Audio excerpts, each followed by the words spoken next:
Selamat siang, Tribuners Live Update Siang kembali hadir menyapa Anda edisi Jumat 12 Agustus 2022. Siang ini kami akan menyajikan berbagai informasi teraktual mengenai peristiwa yang terjadi di tanah air dan akan dilaporkan secara langsung oleh reporter kami di lapangan.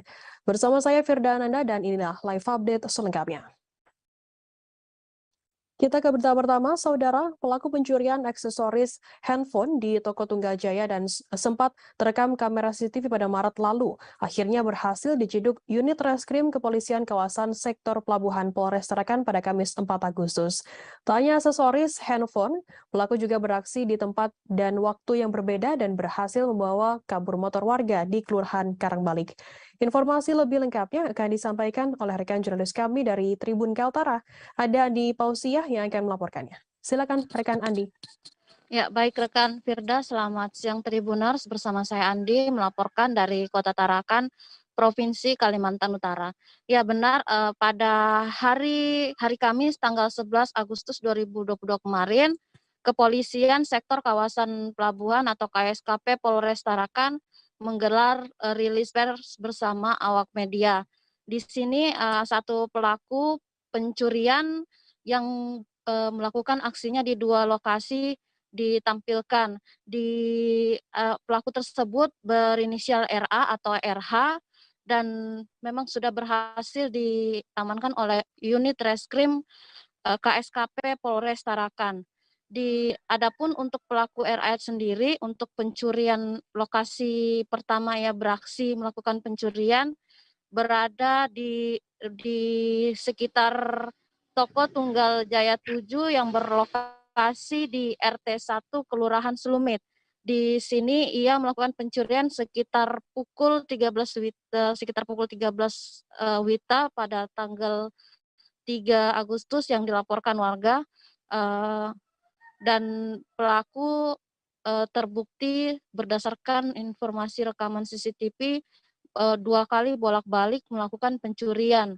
Dan yang pada saat pencurian pertama sendiri, pelaku ingin melihat kondisi dan situasi toko dan toko aksesoris, dan kemudian setelah tak menemukan ada handphone, ia hanya menemukan adanya aksesoris handphone yang ada di toko Tunggal Jaya yang berlokasi di Selumit, dan akhirnya ia mengambil semua yang ada di sana dan kembali lagi memanjat untuk yang kedua, dan yang kedua kalinya dia berganti pakaian dan berganti sweater dengan warna yang berbeda. Dikatakan KSKP Polres Tarakan itu Sri Jayanti yang didampingi oleh Kanit Reskrim KSKP Polres Tarakan Bapak Putu. Pelaku sendiri RA adalah residivis yang sudah 2 kali keluar masuk penjara. Ya, ini di tahun 2015 dan kemudian yang kedua di tahun 2018. Pasal yang dikenakan sendiri ya ini pasal 363 ayat 1 KUHP junto pasal 65 ayat 1 dengan ancaman penjara sekitar 7 tahun. Saya revisi untuk aksi yang dilakukan oleh pelaku RH sendiri terjadi pada hari untuk yang kedua sendiri terjadi pada hari Minggu tanggal 26 Juni 2022, dan dikatakan Ibtu Sri Jayanti itu 4 bulan setelah dia melakukan pencurian di toko Tunggal Jaya. Untuk pencurian kedua sendiri ia menyasar motor warga yang ada di Kelurahan Karangbalik, tepatnya di RT 5 Kecamatan Tarakan Barat. Di sini dia berhasil membobol kunci kontak dari kendaraan motor jenis Mio M3 bernopol KU 3491 SG milik warga RT 5 Kelurahan Karangbalik. Dan dikatakan itu Sri Jayanti sendiri, RA berhasil membawa motor tersebut dengan cara merusak kunci kontak kunci kontak motor yang terparkir di halaman rumah milik korban, dan setelah itu langsung membawa kabur motor tersebut. Dan untuk motor tersebut kini juga sudah diamankan oleh unit Reskrim KSKP Polres Tarakan, dan memang aksinya sendiri tidak berhenti sampai di situ. Setelah melakukan pencurian motor jenis Mio M3 ini,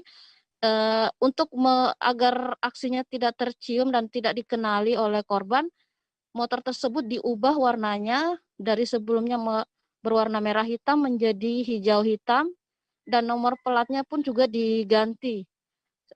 Namun setelah itu tim akhirnya berhasil menangkap pelaku, dan saat ini sedang berada di rutan KSKP Polres Tarakan. Demikian rekan Firda. Baik, terima kasih rekan Hani Bausiah dari Tribun Kaltara atas laporan Anda. Selamat bertugas kembali. Akan kami tampilkan Tribuners wawancara dari Kepala KSKP Polres Tarakan, Ibtu Sri Jayanti. Berikut liputannya untuk Anda. Yaitu pertama itu dilakukan itu pada hari Minggu tanggal lagi pada ini hari Sabtu tanggal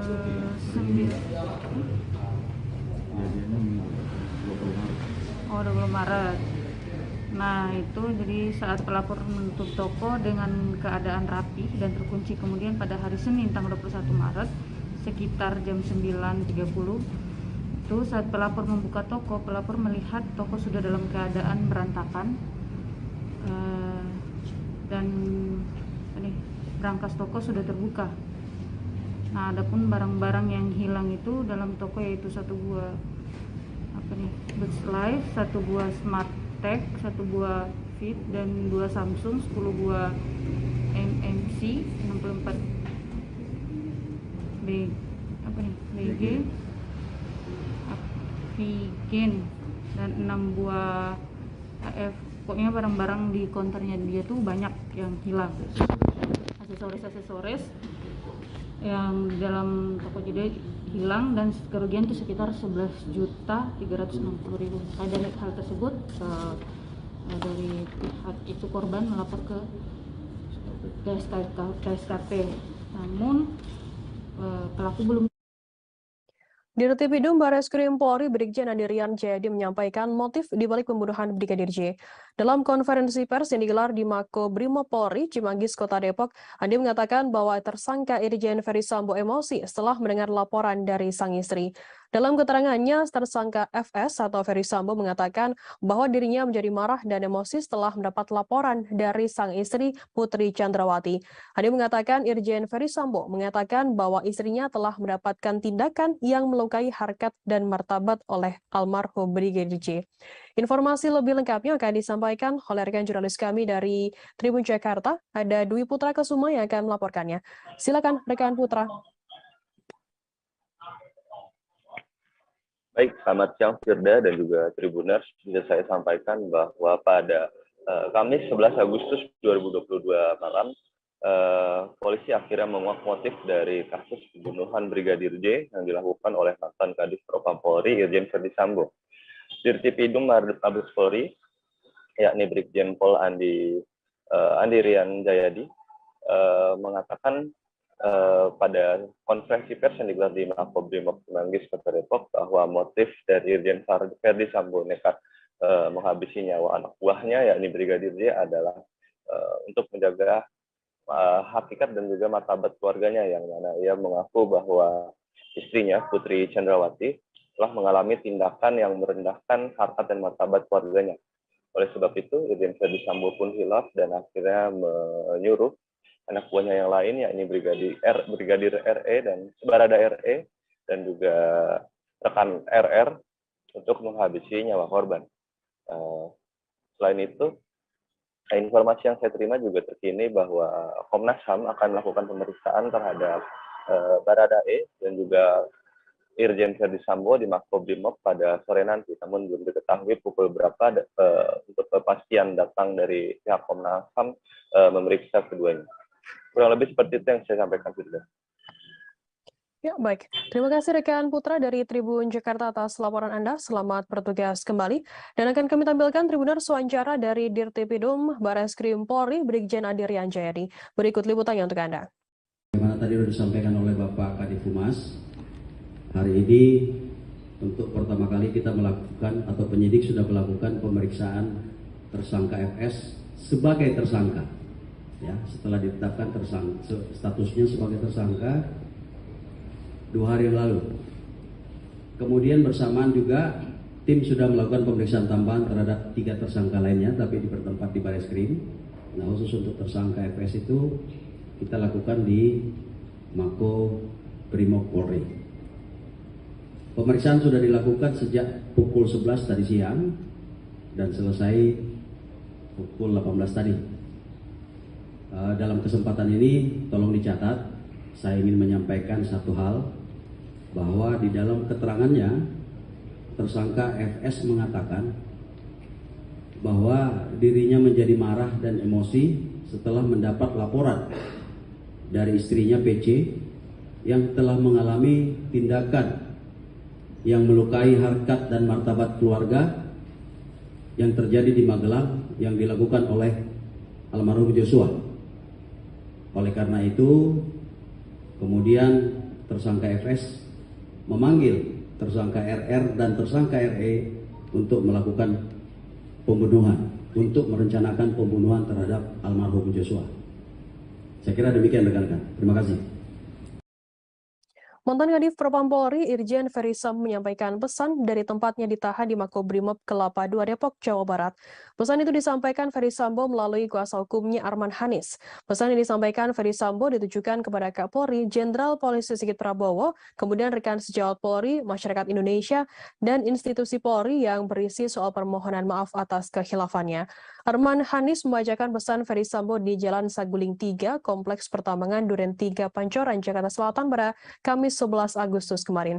Untuk mengetahui informasi lebih lengkapnya akan disampaikan oleh rekan jurnalis kami dari Tribun Jakarta, ada Anas Furqan Hakim yang akan melaporkannya.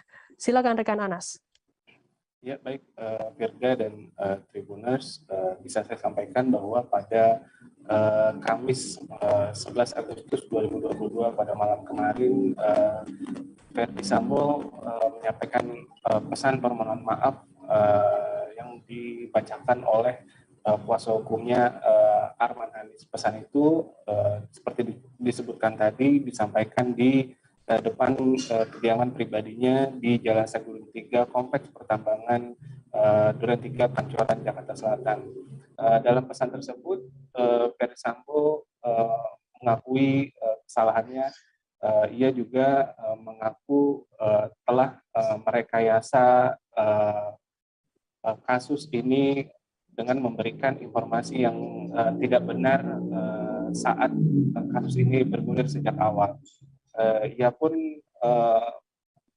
memohon maaf kepada Kapolri Jenderal Listio Sigit Prabowo, kemudian kepada rekan sejawat di institusi Polri, kemudian institusi Polri itu sendiri, dan juga masyarakat Indonesia.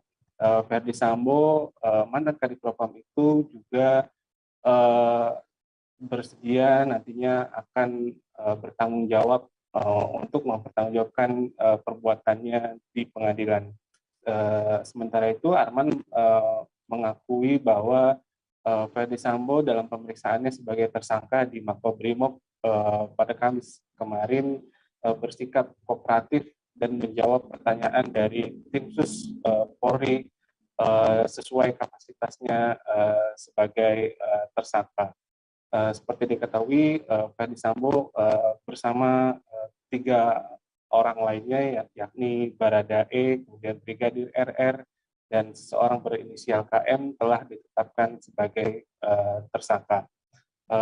Ferdy Sambo sendiri dijerat dengan pasal 340, subsidi pasal 338, junto pasal 55 dan 56 KUHP tentang pembunuhan berencana. Begitu juga dengan Brigadir RR dan seorang lainnya berinisial KM. Sedangkan Baradae dijerat dengan pasal 338 KUHP junto pasal 55 dan 56 KUHP tentang pembunuhan. Sebagai informasi Firda, bahwa pada hari ini Komnas HAM berencana untuk memeriksa Ferdy Sambo dan juga Baradae di Makobrimob Polri. Mungkin informasi yang bisa saya sampaikan, Firda. Ya, baik. Terima kasih rekan Anas Furqon Hakim dari Tribun Jakarta atas laporannya. Selamat bertugas kembali. Akan kami tampilkan Tribuners wawancara dari Arman Hanis, kuasa hukum dari Ferry Sambo. Berikut liputannya untuk Anda. Alhamdulillah hari ini klien kami Bapak FS telah menjalankan pemeriksaan secara kooperatif dan menjawab pertanyaan penyidik secara lengkap sesuai kapasitas Bapak FS dalam rangkaian peristiwa di Duren 3. Bapak Kadif Humas Polri juga tadi sudah menjelaskan cuplikan substansi pemeriksaan dan kami tidak menambahkan poin tambahan apapun selain yang disampaikan Bapak Kadif Humas Polri. Kami fokus untuk menjalankan proses hukum dan tidak ingin menambah spekulasi-spekulasi yang tidak produktif karena pada waktunya akan disampaikan di muka persidangan. Terima kasih. Saya juga akan menyampaikan pesan dari Pak Ferdi Sambo. Pesan dari Pak FS atau apa yang disampaikan oleh Pak FS untuk seluruh masyarakat. Izinkan saya sebagai manusia yang tidak lepas dari kehilafan secara tulus meminta maaf dan memohon maaf sebesar-besarnya khususnya kepada rekan sejawat Polri beserta keluarga serta masyarakat luas yang terdampak akibat perbuatan saya yang memberikan informasi.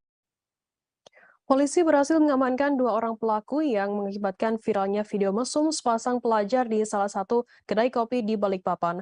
Sebagaimana diketahui, belum lama ini ramai jadi perbincangan di media sosial terkait adanya sepasang pelajar tengah berbuat asusila, di mana mereka melakukannya di meja konsumen di kedai kopi yang berlokasi di kawasan Jalan Ruhui Rahayu, Gunung Bahagia, Balikpapan Selatan, Balikpapan.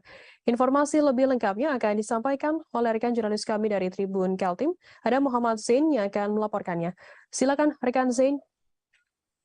Baik, selamat siang rekan Firda, dapat kami laporkan dari Balikpapan, Kalimantan Timur, di mana sebelumnya ada video yang sempat meramaikan media sosial di kota Balikpapan yang memperlihatkan sepasang pelajar di kota Balikpapan tengah melakukan perbuatan asusila di salah satu kedai kopi di kota Balikpapan, di mana tadi sempat disebutkan untuk kedai kopi sendiri berlokasi di kawasan Jalan Ruhui Rahayu, Gunung Bahagia, Balikpapan Selatan itu menyebar sampai kemudian memicu viralitas daripada perbuatan tersebut. Bahkan dari korban sendiri yang dalam hal ini adalah pelajar yang terekam dalam CCTV itu kemudian merasa dirugikan dan melaporkan ke Polresta Balikpapan. Adapun dari kepolisian sudah mengamankan 2 orang pelaku yang sebelumnya menyebarkan video tersebut, di mana masing-masing diantaranya berinisial RR dengan usia 18 tahun dan juga GM dengan usia 18 tahun. Keduanya merekam melalui ponsel, merekam monitor CCTV, kemudian mereka menyebarkan melalui grup-grup WhatsApp dan kemudian disebarkan juga kepada teman-teman pelaku. Alhasil dari penyebaran video tersebut membuat video itu menjadi viral.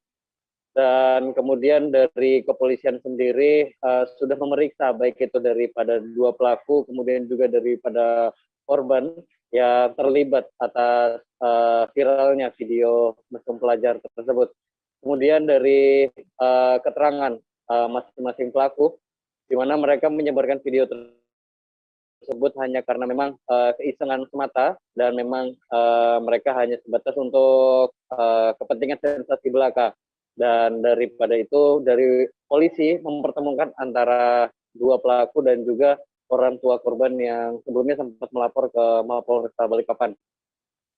Dan dari kepolisian sendiri kemudian diketahui tidak memberikan jeratan hukum terhadap kedua pelaku, melainkan hanya memberikan restoratif justice atau keadilan restoratif terhadap 2 pelaku, karena memang antara pelaku dan juga korban di sini sudah menemukan kesepakatan damai untuk tidak menyebarkan lagi lebih luas terhadap video yang bermuatan asusila tersebut. Kemudian daripada polisi juga memberikan himbauan kepada kedua pelaku agar kedepannya tidak melakukan hal serupa agar nantinya tidak merusak citra warga Balikpapan. Mungkin demikian yang bisa dilaporkan rekan Firda. Baik, terima kasih rekan Zain dari Tribun Kaltim atas laporannya. Selamat bertugas kembali. Dari Kalimantan Timur kita beralih ke Jawa Tengah, saudara. Dua ruangan di Dinkominfo Kabupaten Pemalang, Jawa Tengah disegel oleh KPK sejak Kamis 11 Agustus. Dua ruangan itu yang disegel KPK yakni ruangan Kepala Dinas Komunikasi dan Informasi dan ruangan bagian lelang elektronik Diskominfo. Sekdin Kominfo Kabupaten Pemalang, Joko Ngatmo mengatakan, pasca kejadian dua ruangan disegel KPK, aktivitas di Dinkominfo masih berjalan seperti biasa. Informasi lebih lengkapnya akan disampaikan oleh rekan jurnalis kami dari Tribun Jateng, ada Indra Dwi yang akan melaporkannya. Silakan rekan Indra. Iya Frida, mengenai pasca penangkapan Bupati Pemalang pada hari ini, untuk aktivitas ASN di lingkungan pemerintah Kabupaten Pemalang masih berjalan dengan seperti biasanya, bahkan tadi dari beberapa OPD juga masih melakukan aktivitasnya seperti biasanya di hari Jumat, seperti senam bersama ataupun memperingati hari 17 Agustus dengan mengadakan lomba-lomba. Kemudian untuk di dua ruangan sendiri, tepatnya di Dinas Komunikasi Informatika atau di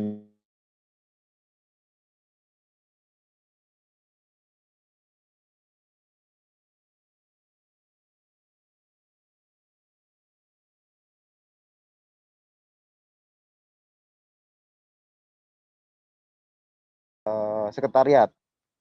Dari ruangan sekretariat itu memang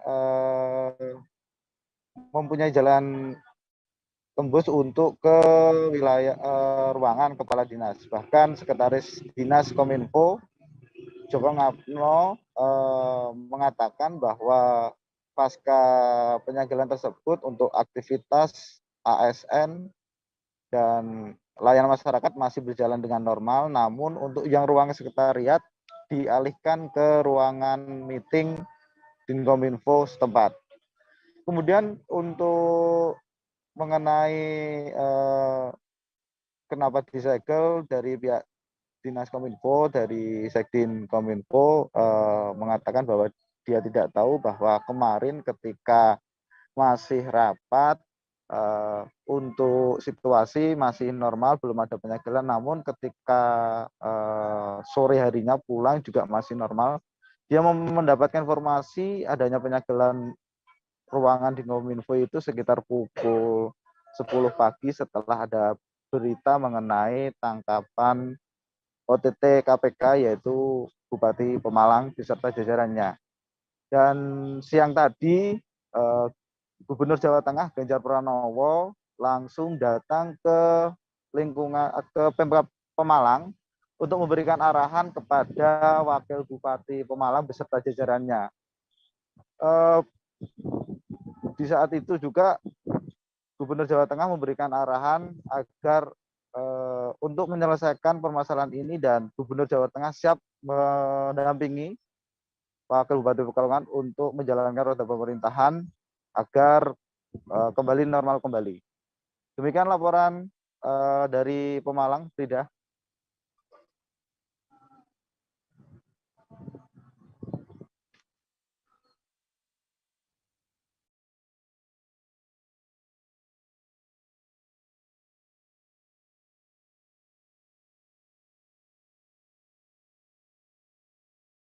Laporannya, selamat bertugas kembali.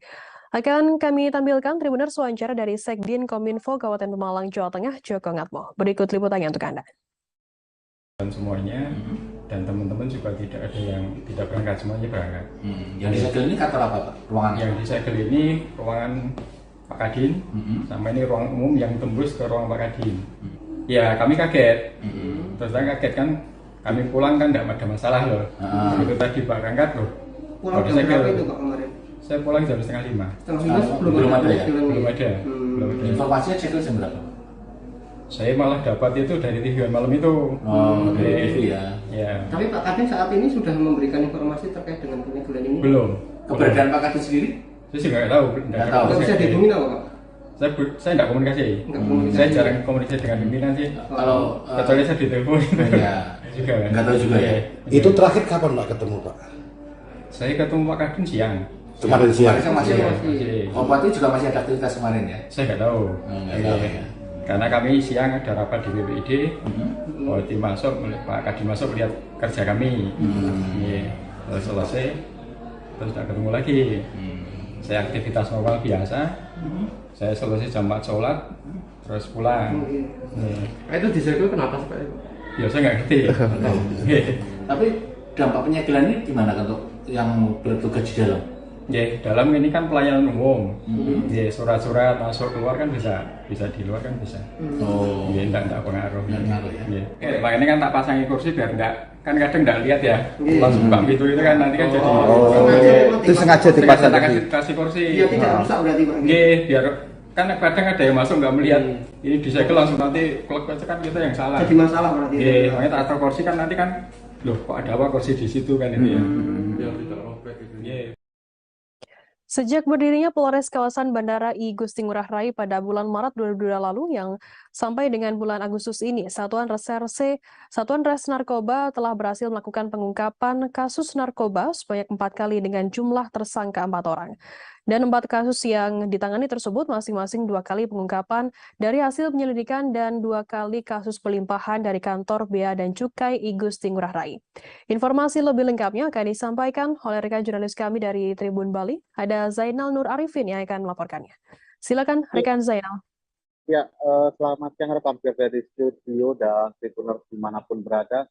Ya, selama kurang lebih 5 bulan sejak dalih status dari Polsek menjadi Polres kawasan Bandara I Gusti Ngurah Rai, Satres Narkoba Polres kawasan Bandara I Gusti Ngurah Rai telah berhasil mengungkap 4 kasus tindak pidana narkoba dan 2 kasus tindak pencurian. Di mana 4 kasus narkoba ini dengan 4 orang tersangka berbeda, 2 diantaranya merupakan warga Bali dan 2 orang tersangka lainnya merupakan warga negara asing. Yang pertama adalah AGS berusia 25 tahun asal Brazil yang merupakan seorang pelajar, dan yang kedua tersangka inisial JJB berusia 37 tahun merupakan seorang guru di California, Amerika Serikat.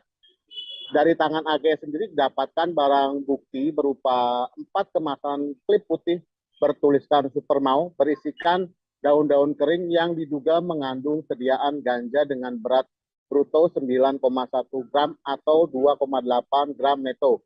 AGS sendiri diamankan pada 28 Juni yang lalu pada pukul 8 malam di Terminal Kedatangan Internasional Bandara I Gusti Ngurah Rai, Bali.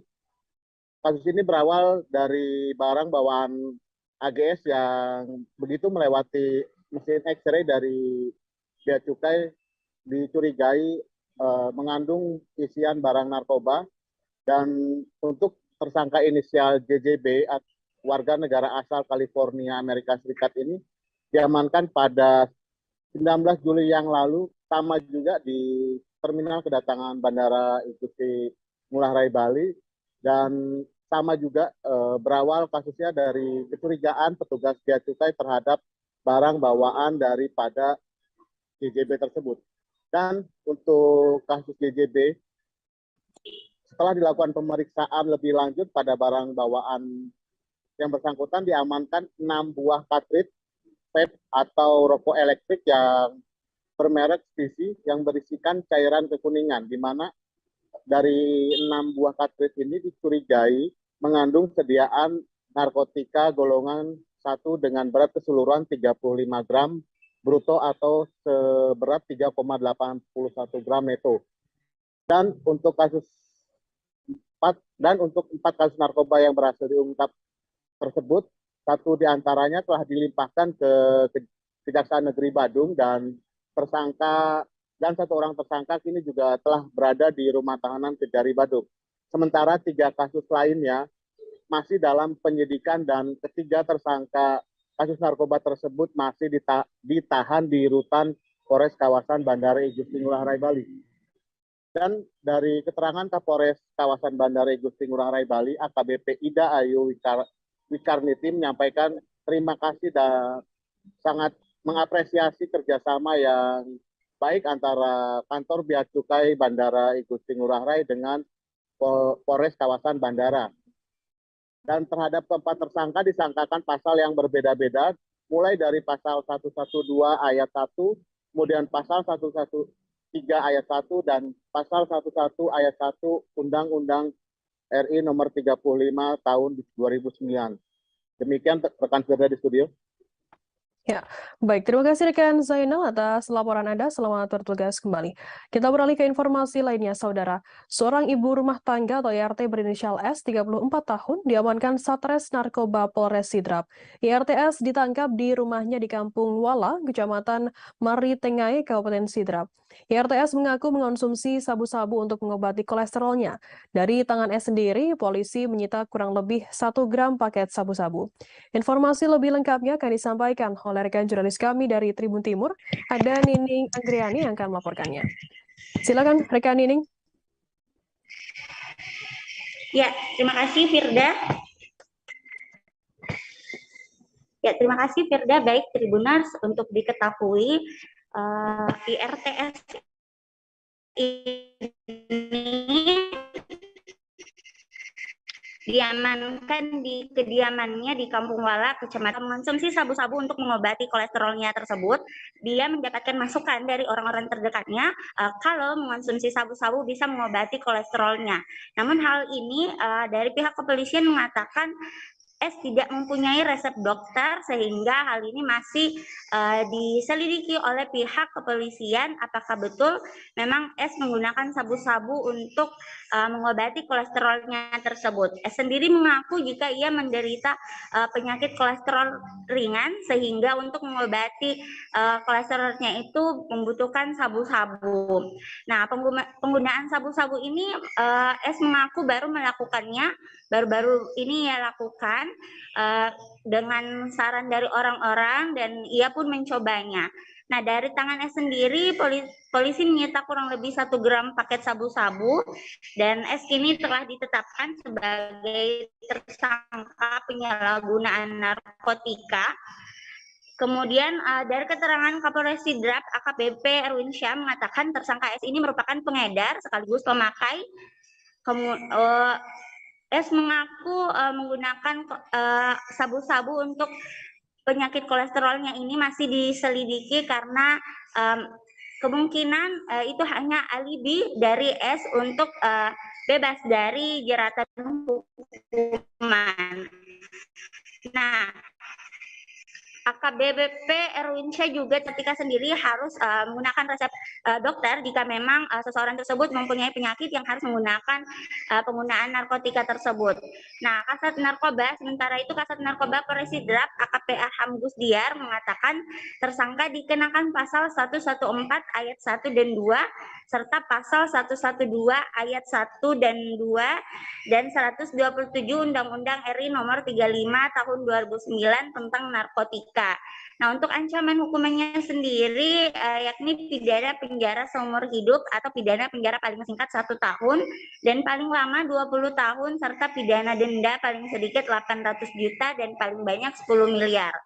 Untuk diketahui sendiri selama 7 bulan ini ada 64 tersangka yang diamankan Polres Sidrap terkait penyalahgunaan narkotika Tribuners, yakni salah satunya IRTS tersebut terdiri dari 58 laki-laki, 6 perempuan, dan 1 orang di bawah umur.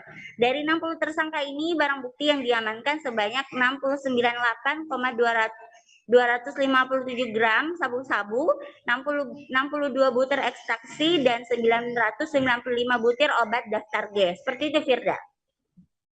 Ya, baik. Terima kasih rekan Nining dari Tribun Timur atas laporannya. Selamat bertugas kembali.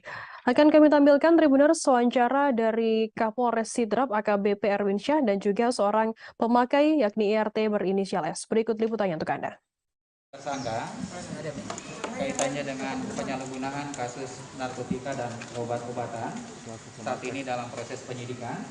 Nah, saya akan langsung wawancara dengan yang bersangkutan. ini dilakukan proses penyidikan dan kemudian pada saat dilakukan penangkapan ada barang bukti yang dibawa? Ada? Berapa banyak? Nah, kemudian pada saat dilakukan pengecekan urin positif. Kemudian itu narkoba itu di samping digunakan juga untuk dijual.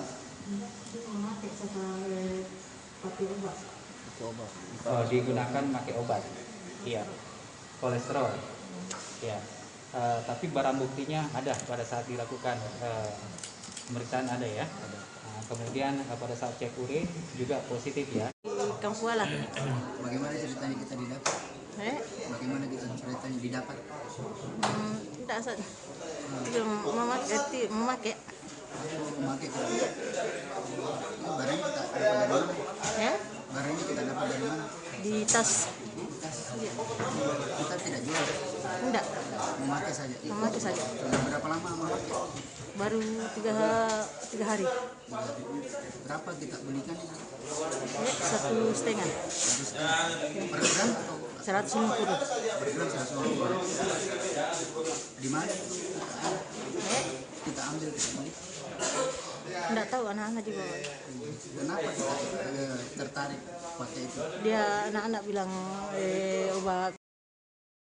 Pejalan kaki asal desa Toh Kuning, Kecamatan Karangpandan menjadi korban kecelakaan di Jalan Raya Solo Tawangmangu pada Kamis 11 Agustus dini hari. Tepatnya di barat SPBE, Dusun Karang, Kelurahan Gayam Dompo, Kecamatan Karanganyar, Kabupaten Karanganyar. Korban terlibat kecelakaan lalu lintas karena terserempet motor hingga terpental. Selesai terpental pun korban ditabrak mobil yang melintas. Informasi lebih lengkapnya terkait hal ini akan disampaikan oleh rekan jurnalis kami dari Tribun Solo, ada Mardon Widianto yang akan melaporkannya. Silakan rekan Mardon. Ya, terima kasih rekan Wita.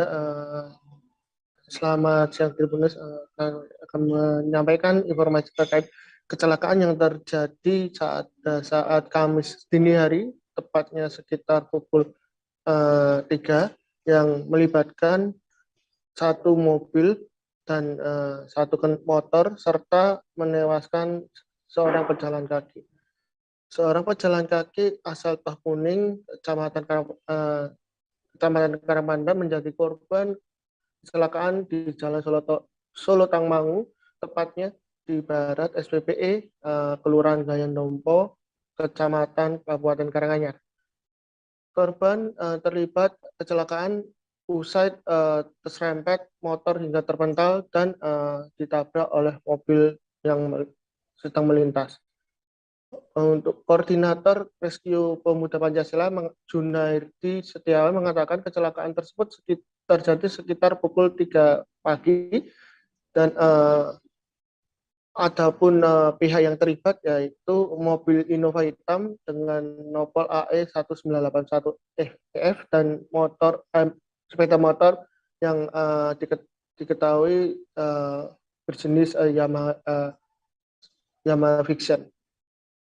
Motor tersebut menyenggol pejalan kaki dan kemudian terpental mengenai kaca mobil dan terjadilah kecelakaan tersebut. Pria yang disapa Iwan menuturkan korban meninggal itu bernama Ahmad Suwarno, berusia 22 tahun dan warga Desa Toh Kuning, Kabupaten Karanganyar. Iwan menjelaskan jenazah usai kecelakaan tersebut, jenazah dibawa ke rumah sakit RSUD Karanganyar. Sementara itu untuk Kepala Satlantas Polres Karanganyar AKP Yulianto mengatakan pihaknya masih tengah melakukan lidik terhadap motor yang terlibat kecelakaan tersebut. Hal ini dikarenakan motor tersebut yang belum diketahui oleh Satlantas Polres Karanganyar dan sedang dalam pengejaran. Dan dari kerugian tersebut dimulai sekira 1 juta rupiah. Dan dari Satlantas sendiri mengungkapkan pasca kejadian tersebut akan segera memasang CCTV atau kamera pemantau untuk di sekitar jalan Solo Tangmangu yang menjadi jalan utama wisata Tangmangu. Ya. Baik, terima kasih rekan Mardon dari Tribun Solo atas laporan Anda. Selamat bertugas kembali. Kita beralih ke informasi selanjutnya, Saudara. Timah panas terpaksa bersarang di betis kiri Edi Slamet 26 tahun setelah pelaku pencurian sepeda motor lintas kota Kabupaten ini berusaha melawan saat diamankan tim Buser Naga Satreskrim Polres Pangkal Pinang. Edi Slamet yang memang diketahui sebagai spesialis pencuri sepeda motor ditangkap di kawasan Gandaria pada Rabu 10 Agustus. Penangkapan oleh tim Buser Naga dilakukan setelah adanya laporan masyarakat terkait hilangnya sepeda motor Yamaha NMAX dan handphone di Jalan Tangsi, Kelurahan Taman Bunga beberapa waktu lalu. Informasi lebih lengkapnya akan disampaikan oleh rekan jurnalis kami dari Bangkapos, ada Yuranda yang akan melaporkannya. Silakan rekan Yuranda.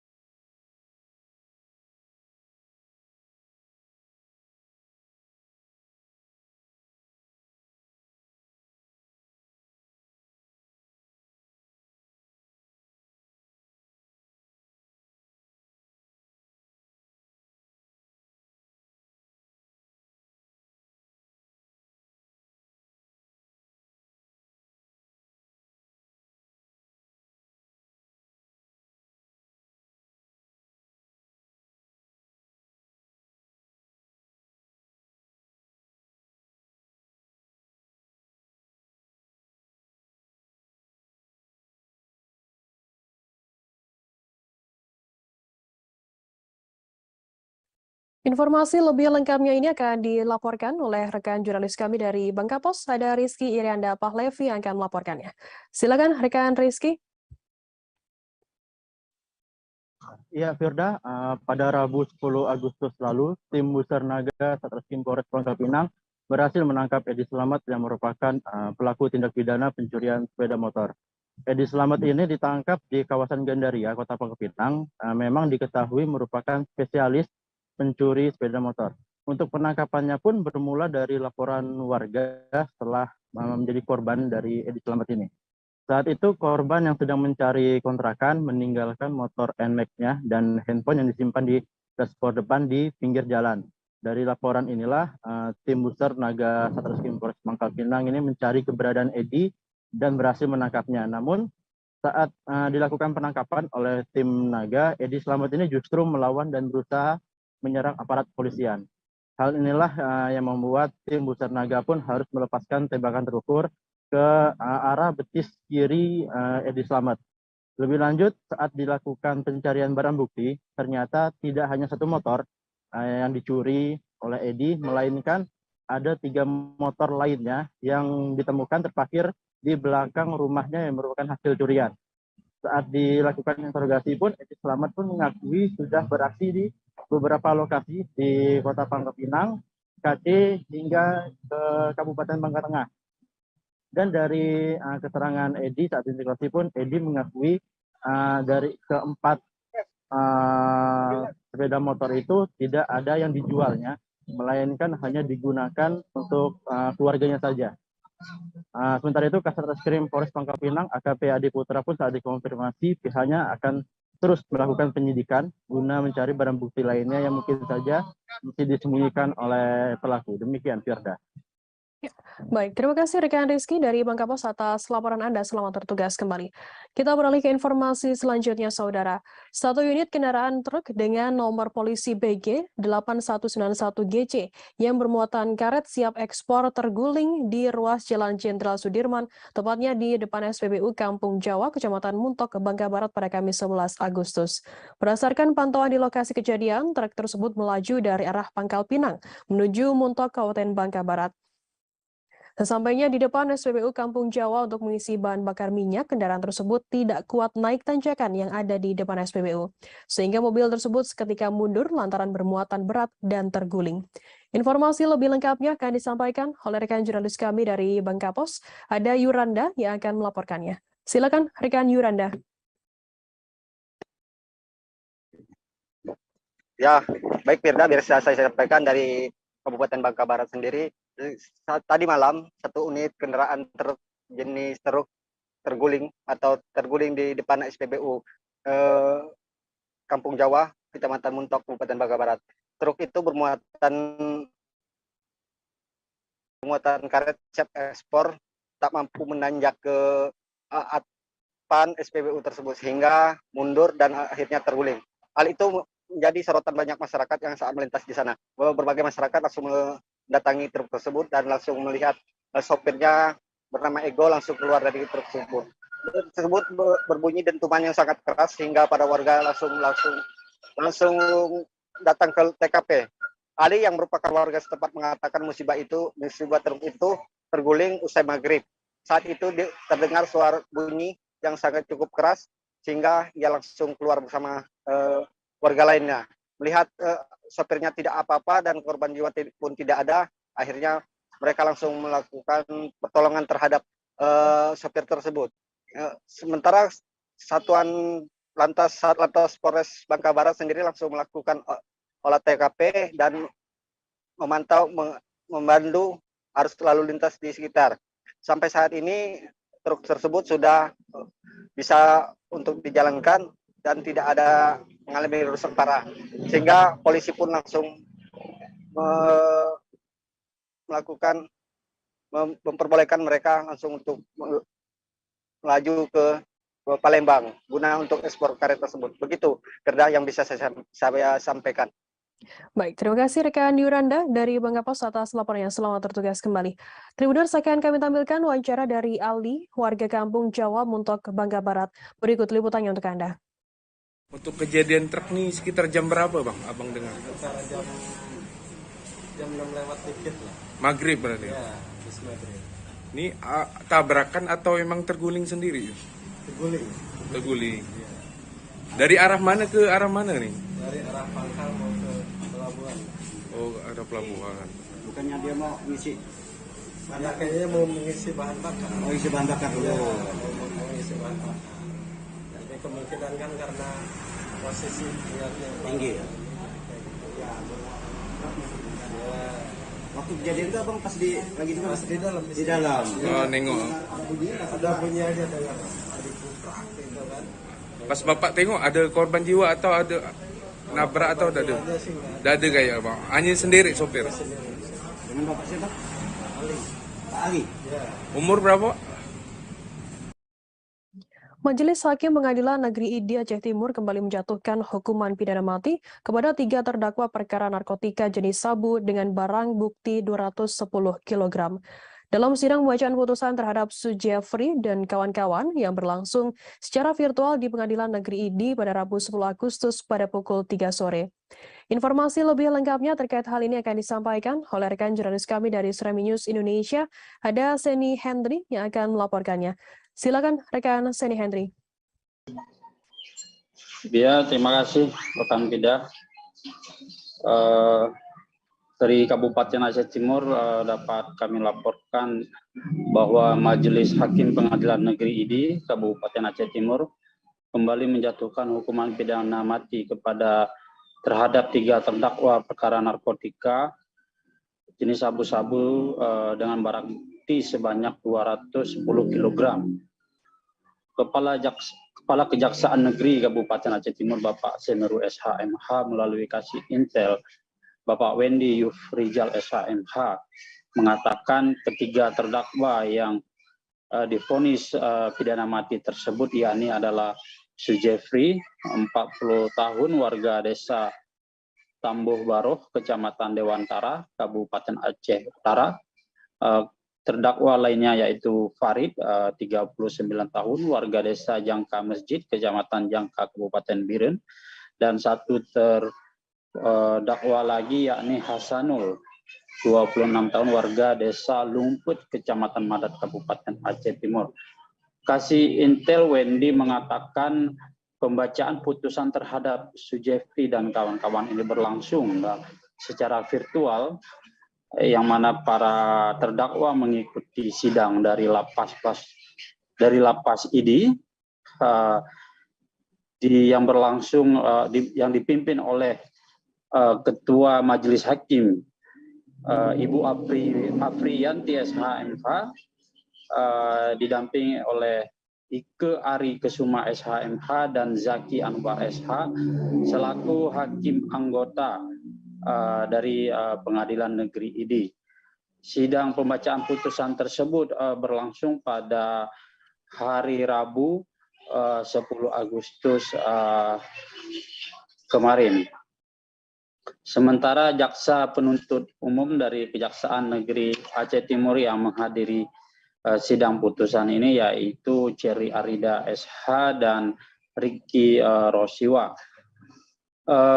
Hukuman mati yang dijatuhkan Hakim Pengadilan Negeri ini kepada ketiga tervonis ini sudah sesuai dengan tuntutan jaksa penuntut umum, yang mana sebelumnya jaksa penuntutan umum dari Kejaksaan Negeri Aceh Timur menuntut ketiga terdakwa dengan hukuman pidana mati. Ketiga terdakwa menurut jaksa penuntut umum telah terbukti secara sah dan meyakinkan bersalah menurut hukum, yaitu tanpa hak atau melawan hukum, menawarkan untuk dijual, menjual, membeli, menerima, menjadi perantara dalam jual beli, menukar atau menyerahkan narkotika golongan 1 sebagaimana dimaksud dalam ayat 1 dalam bentuk bukan tanaman yang beratnya melebihi 5 gram secara terorganisasi, dan mereka yang melakukan, yang menyuruh melakukan, dan yang turut serta melakukan secara tanpa hak, memiliki, menyimpan, dan atau membawa psikotropika, yang mana sesuai dengan dakwaan ke-1 primer jaksa penuntut umum, yaitu melanggar pasal 114 ayat 2 junto 132 ayat 2 Undang-Undang RI nomor 35 tahun 2009 tentang narkotika. Dan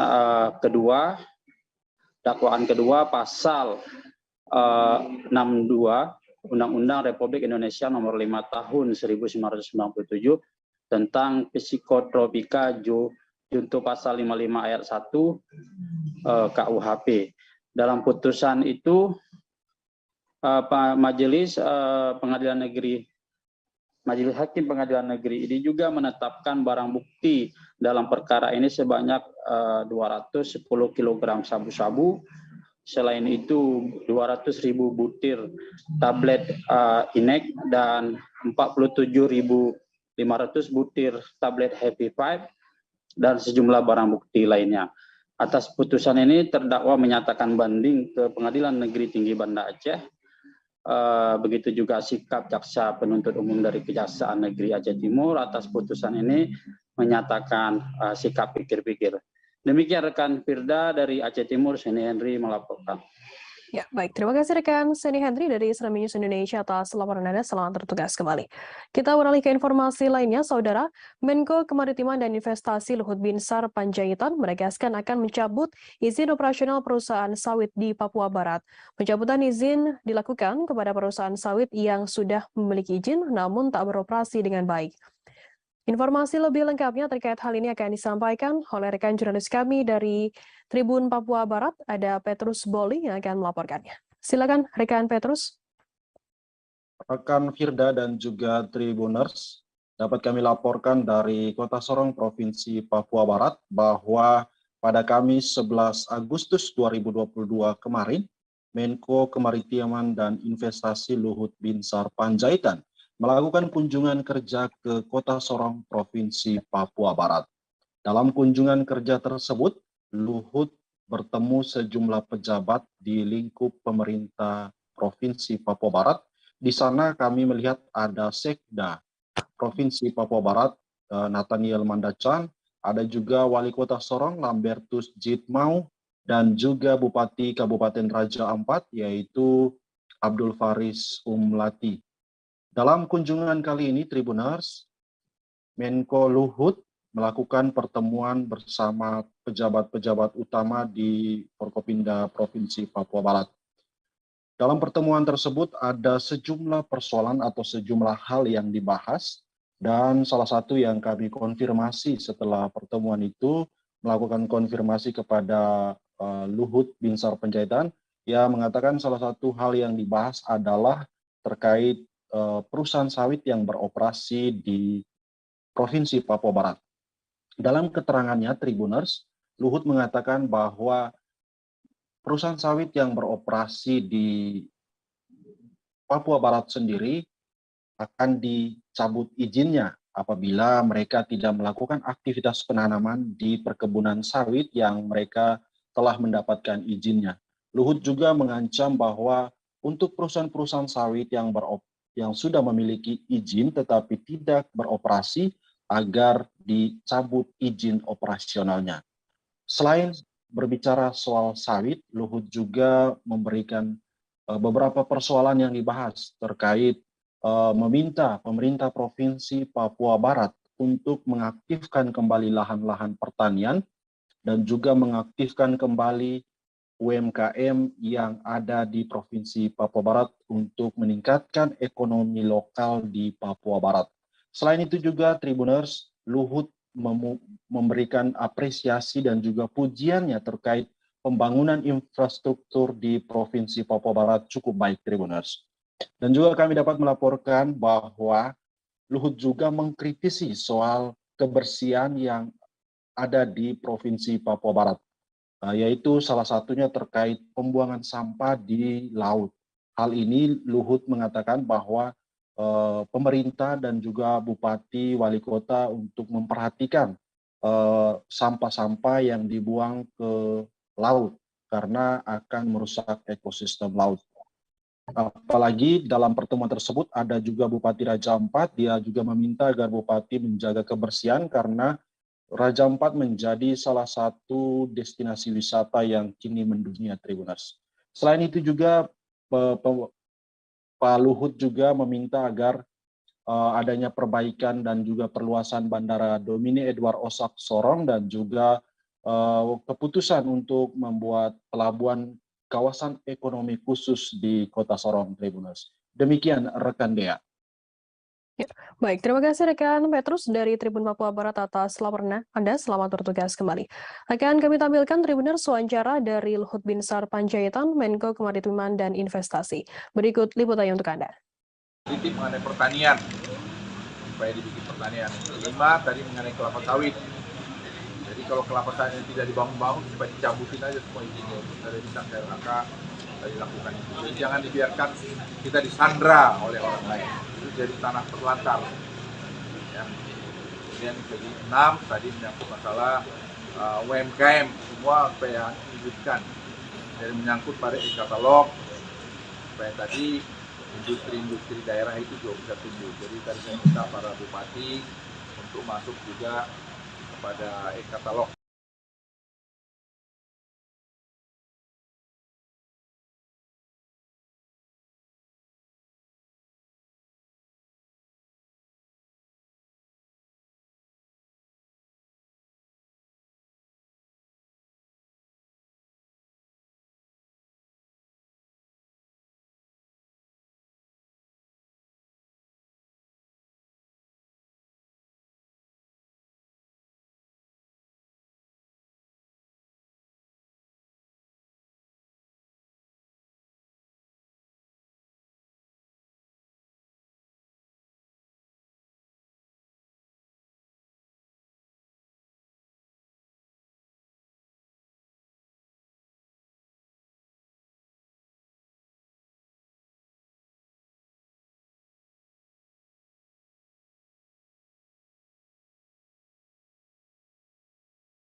Unit Pelayanan Perempuan dan Anak atau PPA Polresta Bandar Lampung berhasil meringkus 7 orang terduga pelaku tindak pidana perdagangan orang atau TPPO di Bandar Lampung. Ketujuh orang tersebut ditangkap di salah satu tempat penginapan di Jalan Patimura, Bandar Lampung pada Kamis 11 Agustus dini hari.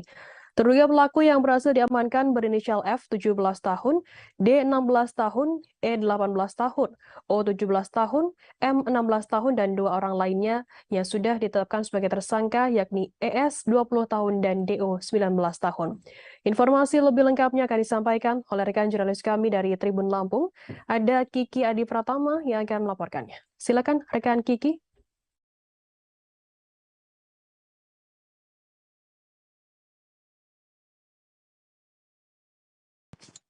Baik, terima kasih. Jadi memang pihak kepolisian khususnya di unit PPA Polresta Kota Bandar Lampung telah berhasil meringkus ketujuh terduga pelaku tindak pidana perdagangan orang yang terjadi di Kota Bandar Lampung. Ketujuh pelaku itu diringkus langsung oleh unit PPA setelah mendapat laporan dari pihak keluarga korban yang melalui pengacaranya yang langsung melaporkan dugaan tindak pidana itu ke Poltabes atau Polresta Kota Bandar Lampung. Ketujuh terduga pelaku itu diringkus di salah satu tempat penginapan di Kota Bandar Lampung yang memang mereka sedang melakukan pola-pola aksi yang diduga itu merupakan tindak pidana perdagangan orang. Karena dari hasil informasi yang didapat setelah pemeriksaan yang dilakukan oleh pihak kepolisian, bahwa ditemukan ada 5 korban yang sedang berada di salah satu penginapan tersebut. Kelima korban tersebut adalah wanita ya, kelimanya yang satu berusia dewasa, berusia 20 tahun, namun memang keempat wanita lainnya itu merupakan remaja di bawah umur. Nah, di sini para korban mengaku memang sudah melakukan mengikuti ya arahan dari para ketujuh terduga pelaku tindak pidana perdagangan orang itu untuk mengikuti mereka melakukan jual diri ya ataupun melakukan semacam prostitusi kepada pria hidung belang yang ditawarkan oleh ketujuh terduga pelaku tersebut. Nah, dari beberapa hasil pemeriksaan dan pengembangan yang dilakukan, rupanya ketujuh pelaku yang diamankan tersebut juga merupakan orang-orang yang memiliki peran masing-masing. Ada di salah satu mereka yang memang khusus untuk mencari korban ataupun calon-calon korbannya, kemudian yang lainnya melakukan penawaran kepada para lelaki-lelaki yang memang disebut dengan pria hidung belang. Nah, dari kasus tersebut, setelah salah satu korban yang berhasil melarikan diri, artinya merasa dirugikan dengan perbuatan tersebut atau kasus tersebut, salah satu keluarga melaporkan keluarga korban yang dimaksud begitu, melaporkan dugaan tindak pidana perdagangan orang tersebut kepada Polresta melalui pengacara. Nah, sejak itulah kasus itu dilakukan penyelidikan dan juga penyergapan sehingga polisi meringkus ketujuh terduga pelaku tersebut. Untuk selanjutnya saat ini pihak kepolisian khususnya Polresta Bandar Lampung masih melakukan penyelidikan lebih lanjut untuk menentukan tahapan-tahapan selanjutnya apa yang akan dilakukan khususnya untuk sanksi bagi para terduga pelaku TPPO yang terjadi di Kota Bandar Lampung. Begitu rekan Firda. Baik, terima kasih rekan jurnalis dari Tribun Lampung atas laporan Anda. Selamat bertugas kembali. Akan kami tampilkan Tribuners wawancara dari Kasat Reskrim Polresta Bandar Lampung, Kompol Denis Arya Putra Gustomi, dan berikut liputannya untuk Anda. Saat dapat informasi itu, kami PPA melakukan penyelidikan. Setelah begitu melakukan serangkaian penyelidikan dengan memeriksa ruangan tersebut atau kamar tersebut, ditemukanlah beberapa pria sebanyak 7 orang dan perempuan sebanyak 5 orang.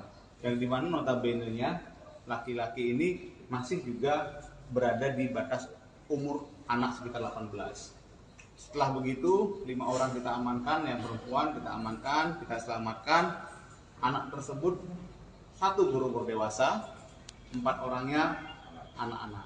Dan 1 saat ini kita rawat di rumah sakit karena mengalami suatu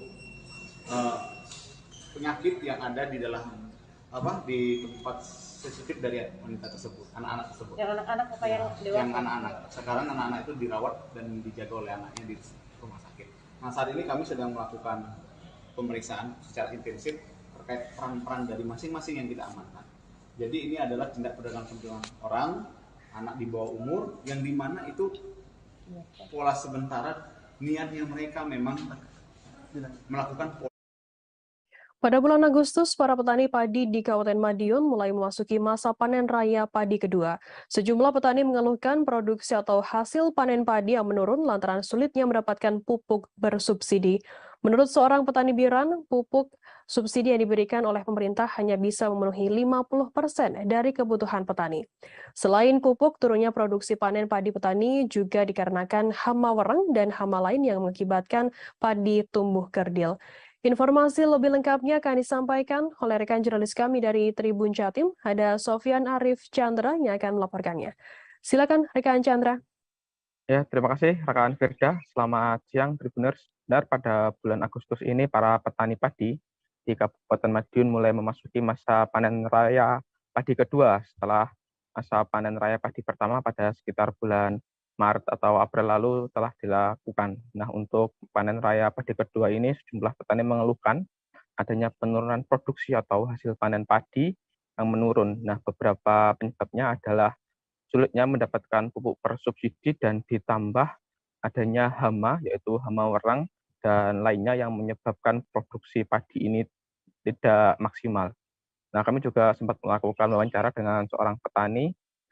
Pupuk subsidi yang diberikan pemerintah ini hanya bisa memenuhi 50% dari kebutuhan petani. Sedangkan kalau petani mau membeli pupuk yang non-subsidi, ini tidak akan mampu menutup harga produksi yang diberikan oleh petani. Adapun pupuk subsidi yang diberikan oleh pemerintah adalah urea, ZA, dan Ponska.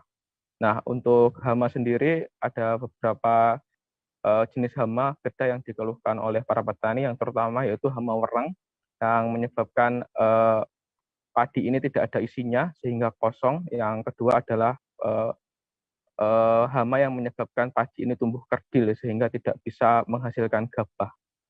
Salah satu petani Giran dengan luas sawah 68 meter persegi ini hanya bisa menghasilkan 17-18 kuintal, padahal sebelumnya bisa menghasilkan hingga lebih dari 2 ton gabah kering panen. Artinya jika dibandingkan pada masa panen pertama tahun ini dengan masa panen kedua tahun ini ada penurunan sekitar 4 kuintal. Namun Biran masih terselamatkan karena harga gabah kering panen saat ini sedang naik, Firda. Jika sebelumnya harga GKP atau harga gabah kering panen ini berada di angka 420.000 per kuintal, saat ini naik menjadi 500.000 per kuintal atau naik sekitar 80.000 per kuintal. Begitu Firda yang dapat dilaporkan dari Kabupaten Madiun. Baik, terima kasih rekan Chandra dari Tribun Jatim atas laporan Anda. Selamat bertugas kembali. Akan kami tampilkan Tribuners wawancara dari seorang petani bernama Biran. Berikut liputannya untuk Anda. Ini yang dihadapi petani apa Pak ini Pak? Kendalanya Pak?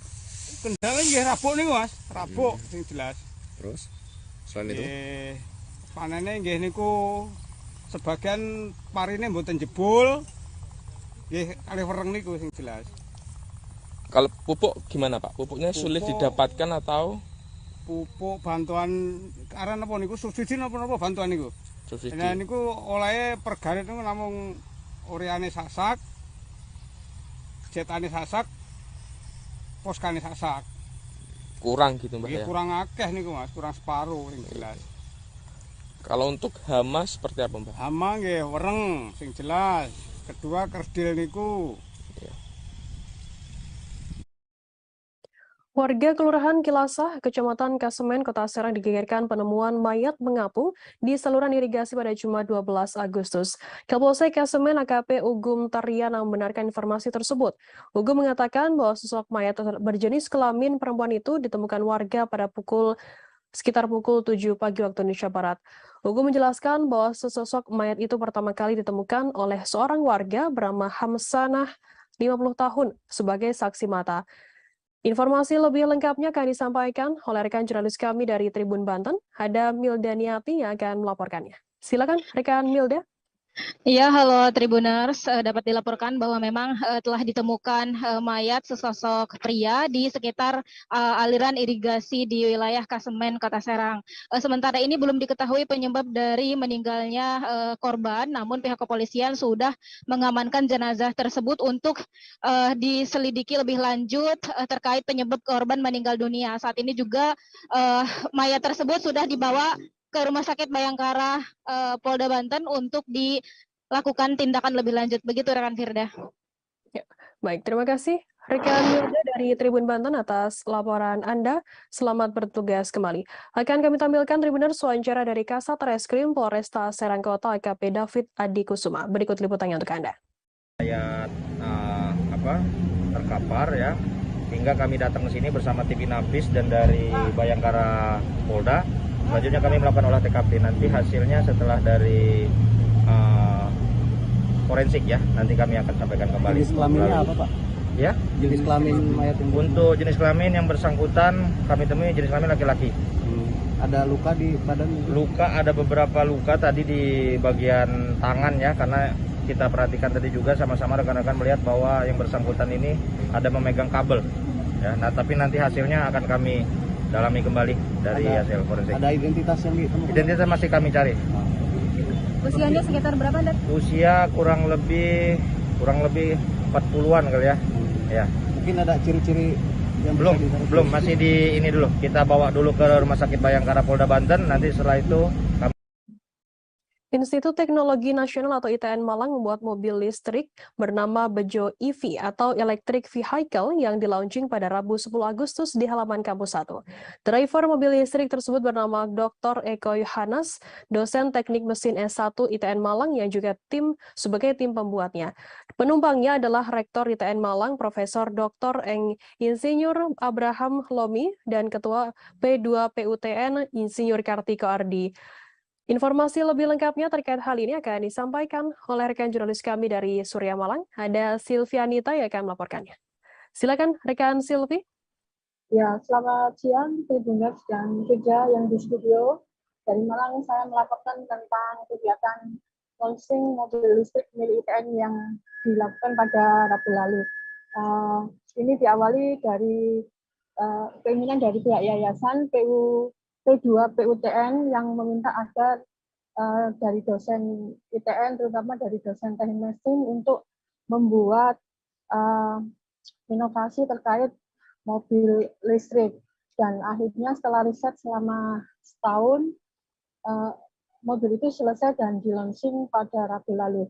Tapi menurut Rektor ITN, Profesor Abraham Lomi, bahwa ini belum usai dan mobil ini masih bisa terus dikembangkan baik oleh dosen maupun mahasiswa, sebab inovasi dari mobil listrik itu harus selalu ada.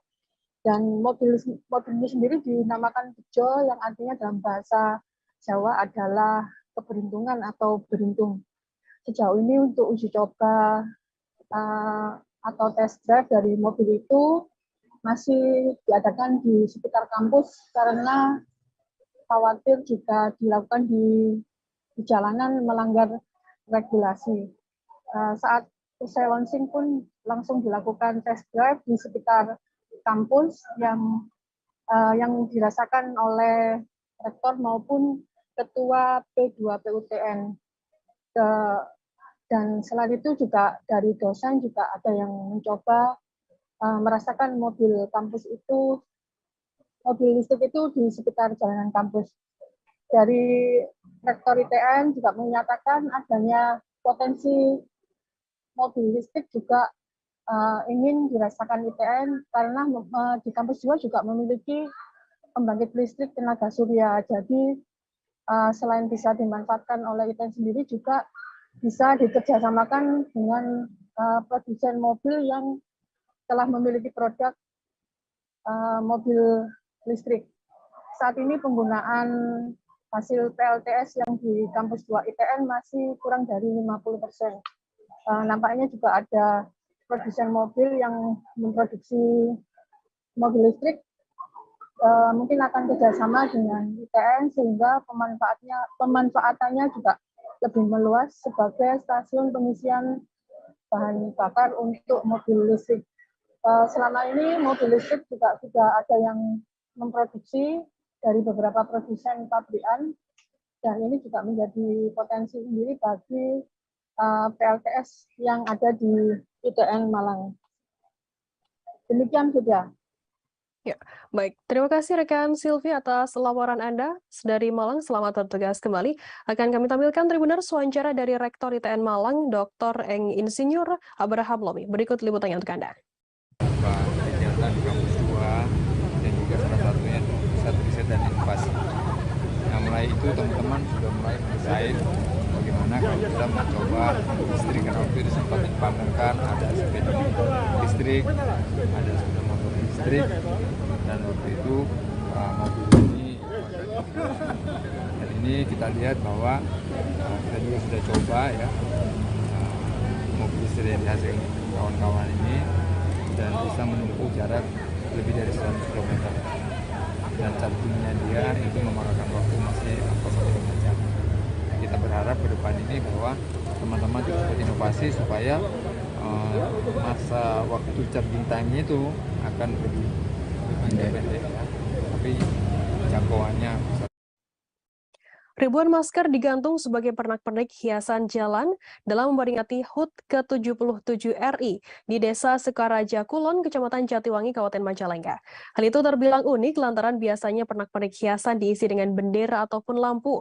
Namun di desa tersebut ribuan masker yang terbuat dari kain digantung berjajar hingga menghiasi sepanjang jalan di beberapa gang di desa yang paling selatan Kecamatan Jatiwangi tersebut.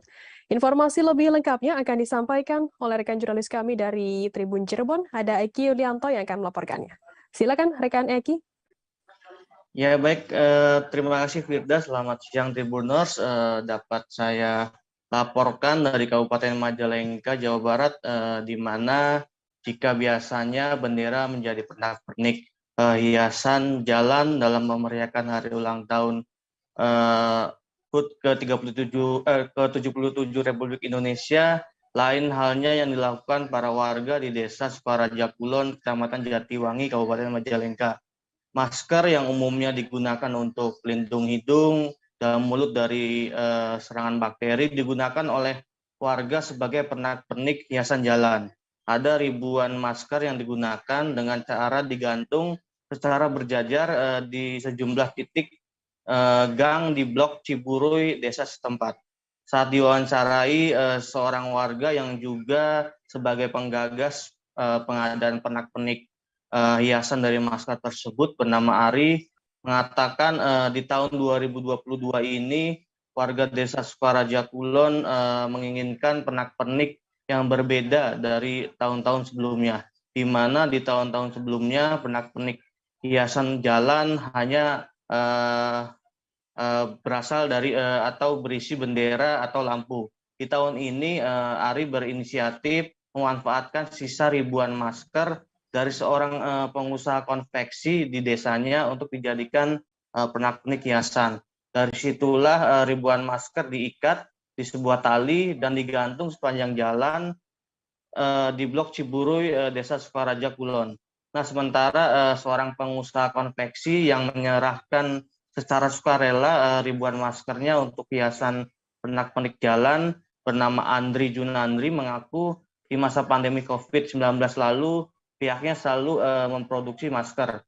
Namun seiring wabah COVID yang kian melandai, Andri menginginkan masker-masker yang disimpan di karung tersebut di gudang tetap bermanfaat untuk masyarakat.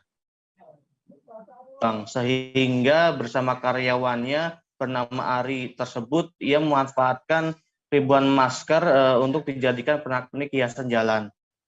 Andri berharap ribuan masker yang ia berikan untuk pernak-pernik itu membuat masyarakat lebih antusias untuk menyemarakan Hari Kemerdekaan. Nah, sementara selain kemerdekaan, ribuan masker yang digantung itu dimaknai sebagai cara memerdekakan diri dari pandemi COVID, di mana pada tahun ini wabah COVID sudah melandai dan masyarakat sudah diperbolehkan melaksanakan aktivitas yang dilakukan banyak orang. Menurut warga yang sama bernama Ari, bahwa warga desa Sukaraja Kulon memaknai gantung masker itu sebagai tanda berakhirnya dari masa pandemi COVID. Ia mengikuti istilah tersebut dari istilah-istilah yang sering dipakai di dunia olahraga, seperti gantung sepatu yang menandakan orang tersebut memasuki masa pensiun, ataupun gantung sarung tinju di olahraga tinju sebagai tanda tidak lagi bermain di ring tinju secara resmi. Sehingga warga memaknai gantung masker tersebut merupakan tanda berakhirnya warga dari serangan wabah pandemi COVID. Demikian, Firda.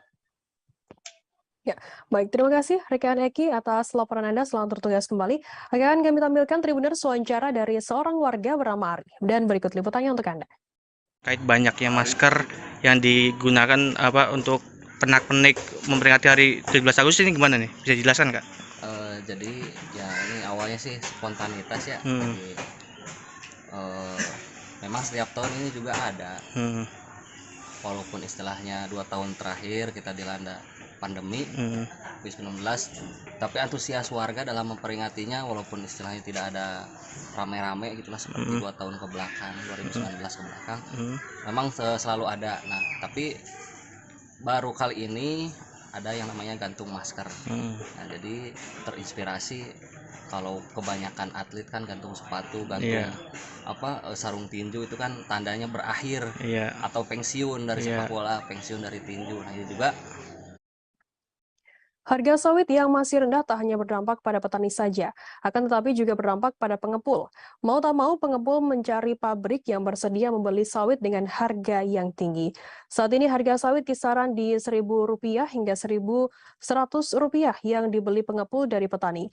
Petani berharap bisa dibeli di pengepul dengan harga tinggi. Begitu pula pengepul bisa mendapatkan harga tinggi ketika dikirim ke pabrik.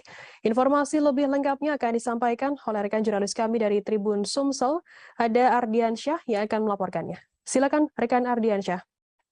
Baik, selamat siang Firda, selamat siang Tribuners dimanapun berada.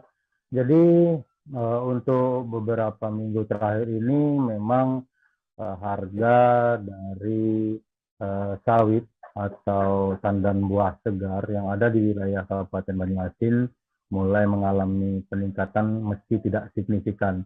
Nah, dari sini pengepul juga mulai banyak mendapatkan hasil panen dari petani yang sebelumnya apabila petani tidak mau menjual sawitnya, buah sawitnya atau TBS ini karena harga yang sangat jatuh, kisaran harga Rp300 per kilogram. Nah, setelah 3 minggu terakhir ini harga mulai mengalami kenaikan, tetapi harga tersebut dianggap masih belum wajar, sehingga dari petani berharap agar bisa mendapatkan harga yang lebih tinggi lagi begitu. Nah, untuk menyiasat ini, pengepul yang meminta pabrik agar bisa menaikkan harga, tetapi tidak direspon oleh pihak pabrik yang ada di wilayah Banyuasin, sehingga ada sejumlah pengepul mencari alternatif lain untuk mencari pabrik yang sanggup membeli di atas Rp1.000 atau Rp1.100 per kilogram untuk TBS dari petani. Karena mereka pengepul sendiri sudah membeli dari harga Rp1.000 sampai Rp1.100 per kilonya dari petani, sehingga mereka juga ingin mendapatkan keuntungan walaupun hanya Rp100. Jadi itulah alternatif dari pengepul ini sendiri untuk mengirim sawit, buah sawit atau tandan buah segar ini kepada pabrik-pabrik yang ada di wilayah Kabupaten Ogan Ilir. Karena di wilayah Kabupaten Ogan Ilir menurut para pengepul ini mereka bisa mendapatkan keuntungan sampai Rp100 per kilogramnya, tidak seperti di wilayah Kabupaten Banyuasin yang hanya sanggup membeli tandan buah segar yang mereka kumpulkan dari petani hanya dihargai Rp1.000 per kilogramnya. Firda. Ya, baik. Terima kasih rekan jurnalis dari Tribun Sumsel, Ardiansyah, atas laporan Anda. Selamat bertugas kembali. Akan kami tampilkan Tribuners wawancara dari Safaat, seorang pengepul sawit. Berikut liputannya untuk Anda. Sekarang kitaran 1.000, Mas. 1.000, Ya, sudah lumayan sudah ini. naik. Sejak kapan kenaikan ini, Mas? Sudah seminggu yang lewat, Mas. Sudah seminggu ya? Ini sudah mulai banyak petani yang panen dengan harga udah mulai normal lah. Petani kan. Sebelumnya kurang yang panen. Kurang. Itu sawit dari mana ini? Macam-macam, ada dari Talang Bulu sini, dari Sungai Rengit, Sungai Hitam, Orang Benteng. Orang-orang nganter lah, Mas. Kalau kita jual ke pabrik berapa, Mas? Jual ke pabrik rata-rata dari 12,5. Itu daerah Indralaya sih, kalau daerah Betung masih agak murah. Jadi kita ke Indralaya jualnya. Arah Betung belum terjangkau hari. Belum terjangkau. Jadi milih yang walaupun agak jauh tapi harganya masih besar. Kecuali Bakebon, kalau Bakebon kita bawa agak jauh lagi. Guna memotivasi dan mengingatkan warga mengenai arti kemerdekaan, maka pemerintah Kabupaten Pali, Provinsi Sumsel membagikan bendera ke warga di Bumi Serpat Serasan sejak Rabu 10 Agustus. Langkah tersebut sesuai dengan perintah Mendagri tertanggal 29 Juli mengenai penyemarakan peringatan Hari Ulang Tahun ke-77 Kemerdekaan Republik Indonesia melalui gerakan pembagian 10 juta bendera merah putih di seluruh Indonesia. Informasi lebih lengkapnya akan disampaikan oleh rekan jurnalis kami dari Sriwijaya Pos, ada Raigan yang akan melaporkannya. Silakan rekan Raigan. Baik, terima kasih rekan Firda. Tribuners, dapat kami laporkan bahwa Semarak HUT Kemerdekaan RI yang ke-77 tahun 2022 ini memang sedikit sangat berbeda dari 2 tahun sebelumnya, di mana pasca pandemi COVID-19 ini meneruskan dari perintah dari Kemendagri untuk membagikan 10 juta bendera merah putih kepada tiap masyarakat. Nah, untuk di Kabupaten Pali sendiri mulai dibagikan sejak Rabu hingga akhir bulan Agustus ini. Jadi setiap rumah itu minimal 1 bendera. Diimbau jika tidak dipasang bendera akan diberikan bendera. Nah, kemudian selain daripada itu menyemarakan di Hari Perjuangan Kemerdekaan RI. Jadi khususnya di Kabupaten Pali pada tahun ini banyak berbagai event pasca tidak pernah dilakukan event. Selain pembagian bendera, Pemkab Pali juga membagikan ribuan bibit pohon guna penghijauan. Kemudian selain daripada parade gerak jalan yang diikuti baik dari siswa maupun umum dan instansi. Nah, kemudian di ruang lingkup pemerintah Kabupaten Pali juga mengadakan berbagai lomba di antar operasi perangkat daerah. Kemudian berbagai lomba juga di tengah masyarakat umum guna mengingatkan Hari Kemerdekaan. Demikian, Firda. Ya, baik. Terima kasih rekan Raigan atas laporan Anda. Selamat bertugas kembali. Akan kami tampilkan Tribuners wawancara dari Asisten 2 Setda Pali bernama Rusdi. Berikut liputannya untuk Anda. Izin Pak Kabas Sembang. Ya. Jadi kalau dasar juga ada Permendagri nomor 003.14397 SJ perihal menyemarakan peringatan Hari Ulang Tahun ke-77 Kemerdekaan Republik Indonesia. Jadi temanya gerakan pembagian 10 juta bendera merah putih se-Indonesia. Se-Indonesia ini gerakan 10 juta ini. Untuk di Pali berapa bendera? Berapa bendera? Kalau estimasi kemarin kalau 10 juta dibagi berapa? Dari 500 kabupaten kota paling tidak 200 atau 300 kurang bendera. Nah, tapi bisa berkembang ya. Mungkin ada donatur lain. Tribuners, informasi tadi sekaligus menutup perjumpaan kita dalam live update hari ini. Jangan lupa saksikan terus live update di seluruh kanal YouTube dan Facebook Tribun Network. Saya Firda Ananda beserta kru yang bertugas pamit undur diri. Terima kasih dan sampai jumpa.